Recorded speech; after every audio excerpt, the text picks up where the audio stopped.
महाराष्ट्र में जो राजनीतिक तमाशा चल रहा है उसे देखकर मुझे दुष्यंत कुमार साहब की गजल याद आती है।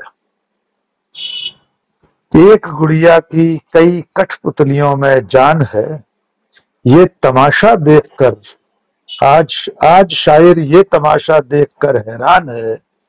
मसलहत आमेज होते हैं सियासत के कदम, तू न समझेगा सियासत, तू अभी नादान है। सचमुच में सियासत के कदम इतने मसलहत आमेज होते हैं, इतने उसमें पैचो खम होते हैं कि उन्हें समझना हम और आप जैसे नादान लोगों के बस का है नहीं।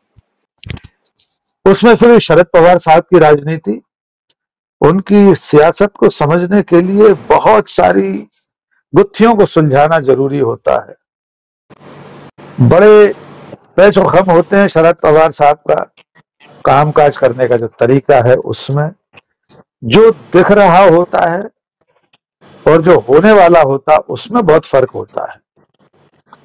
शरद पवार की राजनीति अब तक जिस तरह की रही है उसमें आज भी कोई ये गारंटी नहीं ले सकता है कि वे सचमुच में आने वाले कल में या जिस वक्त हम और आप ये परिचर्चा कर रहे हैं उसके 1-2 घंटे बाद शरद पवार कोई ऐसा 2 महीने वाला बयान दे दें कि पता ही नहीं चल पाएगा कि वे सचमुच इंडिया नाम के गठबंधन में रहने वाले हैं या 1000 साल की तरक्की का दृष्टि पत्र रखने वाले नरेंद्र मोदी के साथ जाने वाले।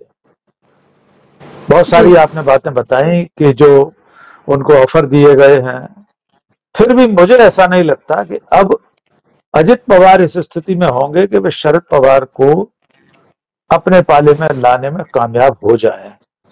शरद पवार को अपनी आयु और अस्वस्थता के चलते बहुत कुछ ऐसा मिल जाए सिवाय राष्ट्रपति पद के, जिसके बारे में भी चर्चा चली थी। आपको याद होगा पिछली बार जब राष्ट्रपति पद का चुनाव होने वाला था तब भी शरद पवार का नाम उछाला गया था और ये कहा गया था कि एनसीपी को अपने पाले में लाने के लिए नरेंद्र मोदी कुछ भी कर सकते हैं। वो भी सुतली बम फुस हो गया। अब ये कहा जा रहा है कि उन्हें नीति आयोग का अध्यक्ष बना दिया जाएगा वगैरह वगैरह। फिर भी मुझे आज इस पायदान पर नहीं लगता कि शरद पवार आसानी से नरेंद्र मोदी के साथ चले जाएंगे, क्योंकि ईडी आईटी ये सारे औजार उन पर आजमाए जा चुके हैं। तब नहीं गए शरद पवार तो अब चले जाएंगे अपने भतीजे के कहने से, इसकी संभावना मुझे कम लगती है। अंतिम बात यह कि उनकी पुत्री सुप्रिया सुले के जो तेवर लोकसभा में हमने देखे हैं, मोदी और उनकी सरकार के खिलाफ जिस तरह वे बोली हैं पिछले दिनों, मेरे लिए ये विश्वास कर पाना अभी कठिन होगा कि मात्र मंत्री पद के लालच में शरद पवार चले जाएंगे नरेंद्र मोदी के साथ। इसकी संभावना मुझे अभी कम दिखाई देती। फिर भी जी, राजनीति अनिश्चितताओं का और संभावनाओं का खेल होता है, दोनों में से कुछ भी हो सकता है। जी बुशरा जी बिल्कुल राकेश जी, क्योंकि देखिए सवाल ये भी है कि एक तरफ इंडिया गठबंधन है जहां 26 दल एक साथ इकट्ठा हुए हैं, दूसरी तरफ अजीत पवार जो हैं शरद पवार को छोड़कर चले जाते हैं, बीजेपी में शामिल हो जाते हैं, उनकी पार्टी को तोड़ देते हैं और उसके बाद वही अजीत पवार जो है वो ऑफर लेकर उनके पास आए हैं।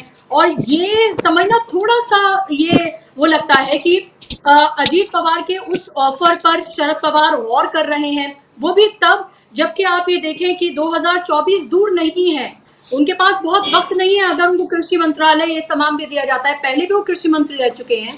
और नीति आयोग वाली बात इसलिए टेक्निकली गलत लगती है क्योंकि नीति आयोग के अध्यक्ष तो खुद प्रधानमंत्री होते हैं। तो लेकिन इस सबके बीच कांग्रेस की तरफ से जो बयानबाजी की जा रही है, वो आपको नहीं लगता कहीं जल्दबाजी है ये इस तरह की बयानबाजी करना, या फिर ये प्रेशर टैक्टिक्स है?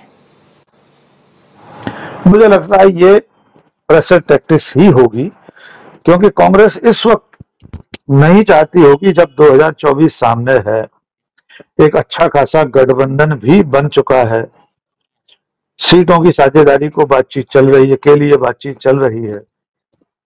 दिल्ली में जो सबसे मुखर विरोधी सत्ता में बैठे अरविंद केजरीवाल, उनके साथ बातचीत कर रही है कांग्रेस। शायद आज ही कोई बैठक है। तो मुझे लगता है शरद पवार जैसे सहयोगी को खोना नहीं चाहेगी कांग्रेस। इसलिए भी नहीं खोना चाहेगी कि महाराष्ट्र की जो लोकसभा सीटें हैं उसके नतीजे अभी ऐसा दिखाई देता है कि इस महाविकास आघाड़ी के पक्ष में जा सकते हैं। महाराष्ट्र का एक बहुत प्रतिष्ठित अखबार है लोकमत, उसने जब से दल बदल के बाद, इतनी तोड़ फोड़ के बाद, अजीत पवार के फिर से चले जाने के बाद एक नाथ शिंदे के साथ 2-3 सर्वे कराए। उन सर्वेस के मुताबिक नरेंद्र मोदी एनडीए 5 या 6 सीटें महाराष्ट्र की कुल लोकसभा सीटों में से पाते हुए दिखाई दे रहे हैं। यद्यपि ये सर्वे अभी थोड़ा जल्दबाजी है, समय बहुत है, लेकिन अब तक जो महाराष्ट्र का रुझान समझ में आया है, जनमानस का जो आक्रोश है, वो भारतीय जनता पार्टी और एक नाथ शिंदे के विरोध में दिखाई देता है। ऐसा लगता है कि लोगों ने उद्धव ठाकरे के साथ जो कुछ हुआ है उसे अच्छे रूप में नहीं लिया। लोगों की सिंपैथी, लोगों की सहानुभूति उद्धव ठाकरे के साथ है, और अब तक महाविकास आघाड़ी, खास तौर से कांग्रेस नहीं टूटी अभी तक शिवसेना उद्धव ठाकरे के साथ से, ये बड़ी बात है। और जब शरद पवार के ये भतीजे और कुछ विधायक जा रहे थे तब भी कांग्रेस के नेताओं ने इस तरह के बयान दिए थे कि देखिए हमारे यहां से तो एक भी आदमी नहीं गया छोड़कर। यहां तक कि उन्होंने उद्धव ठाकरे को भी एक तरह से तंज किया था कि आपकी पार्टी के लोग छोड़ के चले गए, हमारा तो एक भी विधायक नहीं गया। तो शरद पवार के बारे में इस तरह के बयान देकर शायद कांग्रेस उन्हें रोकने की एक आखिरी कोशिश कर रही हो। अगर वे जा रहे हो तो नैतिक दबाव के चलते, थोड़ी शर्मा शर्मी, थोड़ा लिहाज देखकर न जाए। जी, है।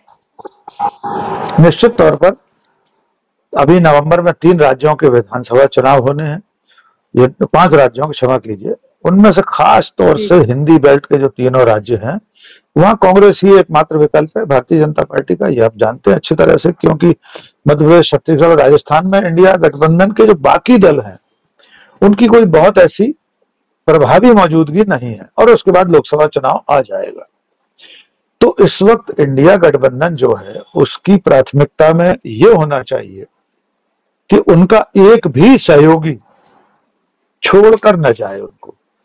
उधर एनडीए में से 1-2 लोग छोटे मोटे दल गए हैं छोड़कर, लेकिन असली चुनौती तो कांग्रेस और इस गठबंधन के सामने यही है कि जो भानुमति का कुनबा तैयार हुआ है वो एक साथ बना रहे।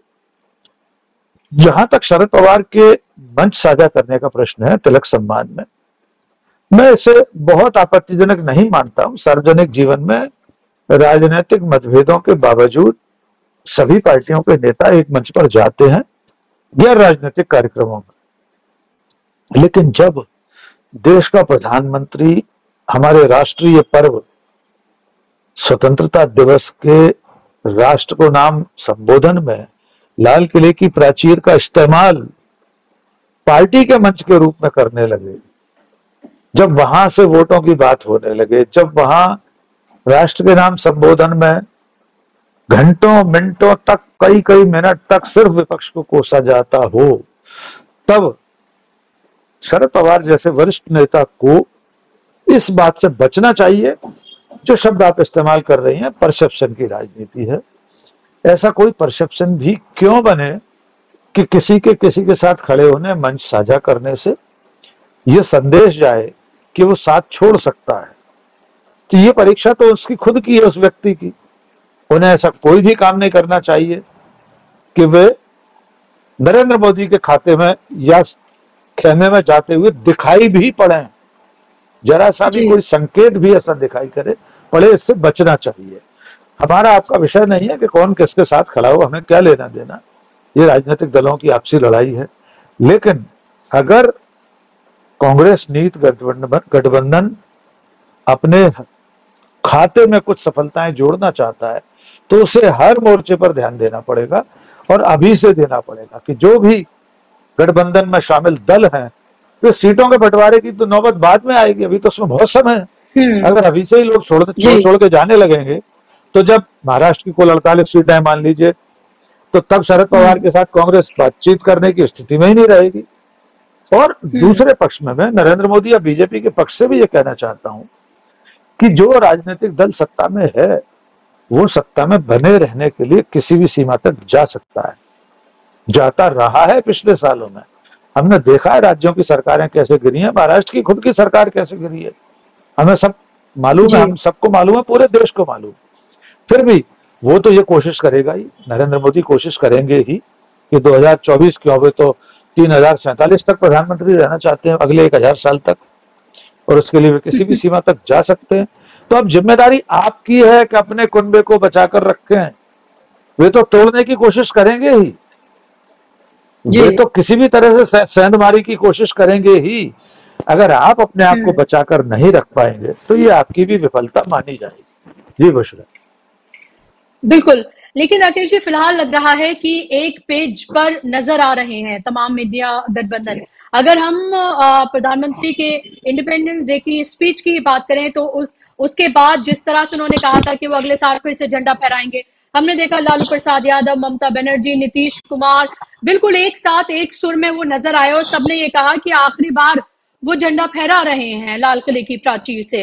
तो हम अलग अलग मौकों से ये जरूर देख रहे हैं कि एक साथ एक स्वर में नजर आ रहे हैं सब कुछ। और अभी तक तो ये लग रहा है शरद पवार के ये डेवलपमेंट से पहले कि जो ईडी, सीबीआई इस सब से डराकर तो इन लोगों को शायद इस गठबंधन से अलग नहीं किया जा सकता, क्योंकि ये सब जानते हुए ये दल एक साथ इकट्ठा हुए हैं, एक प्लेटफॉर्म पर आए हैं। और अभी दीपक झा जुड़ गए हैं, स्पोक्स पर्सन है कांग्रेस के। दीपक जी, बहुत बहुत स्वागत आपका।